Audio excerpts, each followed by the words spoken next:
चेहरे पर मुस्कुराहट रखिए, गुमसुदा मत बनिए। चेहरे पर मुस्कुराहट, प्रसन्नता। सब कुछ ईश्वर ने दिया, अच्छे बच्चे दिए, परिवार खानदान अच्छा दिया है, और फिर भी मुंह लटके हुए हैं, चेहरे पर मुस्कुराहट ही नहीं। एक बार हंस के बताओ। है? जैसे अभी हंस रहे हैं, देखो दादाजी कितने अच्छे लग रहे हैं। काली जैकेट पहने हैं और गले में गमछा डाले हैं, और मेरे पास में कैमरा नहीं है, नहीं आपकी तस्वीर उतारता दादा, इतने अच्छे लग रहे हैं। ये आनंद के ये सूत्र हैं, ये मुस्कुराहट। देखिए मैं पुरुष वर्ग को कहूंगा, रात्रि को जब आप घर में लौटते हैं, 8 घंटे की ड्यूटी करके आए हैं, दुकान से आए हैं, ऑफिस से आए हैं, घर में मुस्कुराते हुए प्रवेश कीजिए। आपकी घरवाली दोपहर से इंतजार में है आपके में, वो तो जब से तुम गए हो तब से वो इंतजार में, और मुंह बिल्कुल लटका हुआ है, तबला चढ़ा हुआ है एकदम बिल्कुल। तबला तो वहीं पे जब बजाओ, घर आओ तो तबला उतार करके आओ। घर आओ तो उद्योगपति बनकर नहीं, घर आओ तो अफसर अधिकारी बनकर नहीं, घर में प्रवेश करो तो किसी माँ के पुत्र बनकर, किसी पत्नी के पति बनकर, बच्चों के पिता बनकर, किसी के भाई बनकर के प्रवेश कीजिएगा।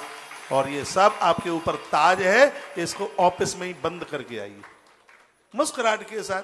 वो भी बेचारी डर सी है, पता नहीं कौन से दिमाग में आएंगे। मुस्कुराहट वो भी इतने आनंद से तुम्हें जल पिलाएगी, इतना बढ़िया सा भोजन, उसको फुल्का और बनाने में आनंद आएगा। वो बेचारी सुबह से तो आपका इंतजार करती है, और तुम्हारा मुंह तुम्हारा तबला ही चढ़ा रहता है, कभी चेहरे पर मुस्कुराहट नहीं है, पता नहीं काहे कि चिंता में खो गए। ऐसा ना कीजिए प्लीज, ऐसा ना करें, मुस्कुराना सीखिए। सुख दुख दोनों एक हाथ के पहलू हैं, आज है कल नहीं रहेगा, लेकिन अपनी मुस्कुराहट मत खोइए। परमात्मा ने इतनी बड़ी कृपा की है। अभी मैं पिछली किसी कथा में मैं बोल रहा था, हाँ बृहद धर्म पुराण की कथा थी, जिसमें वर्णन आया था, आज हम मनुष्य बन गए हैं, जरूरी नहीं है कि 1 करोड़ वर्ष तक मनुष्य बनने का नंबर लग जाए, 1 करोड़ साल तक नहीं लग सकता नंबर।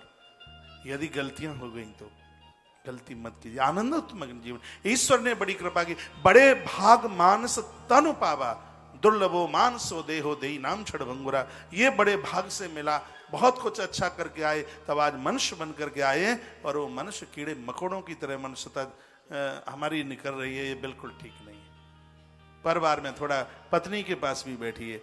कौन कहता है तलाक होगा? कभी भी नहीं होगा। अपनी ऐंठ और अकड़ में रहते हैं, पता नहीं किसी को धन का, किसी को योग्यता का, किसी को किसी का अभिमान होता।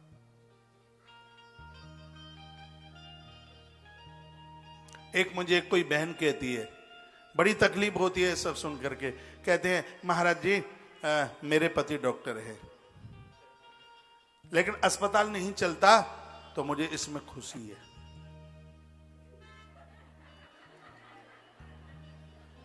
वो क्या कहना चाह रही है? आप वैसे ही हंसे, अभी आप वहां तक पहुंचे नहीं है।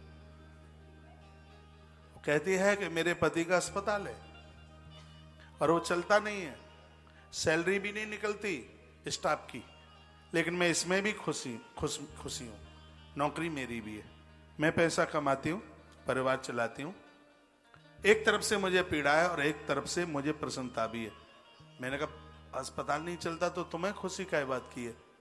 वो कहती है यदि अस्पताल चलता होता, मेरे पति डॉक्टर के पास इतना पैसा होता, तो मेरी वहां कोई कदर वैल्यू नहीं होती, मैं इतनी सुंदर नहीं थी, वो दूसरी लुगाइयों के चक्कर में पड़ गए होते। उन बहन के ये शब्द थे।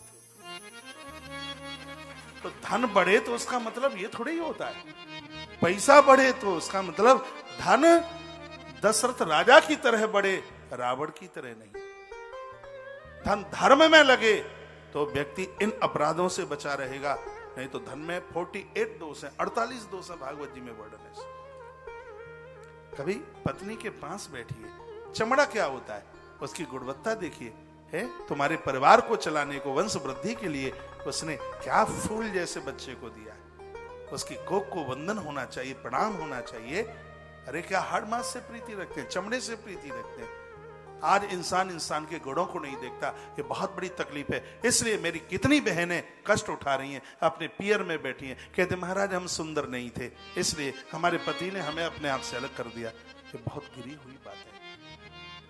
शिव का अर्थ ये नहीं है, शिव का अर्थ ये है आपका खुद का कल्याण हो और आप सबका कल्याण करें। शिव मिष्ट कल्याण, अपना कल्याण कीजिए और आपके संपर्क में जितने हैं सबका कल्याण होना चाहिए। ऐसा जीवन जिए, चेहरे की मुस्कुराहट को मत जाने दीजिए।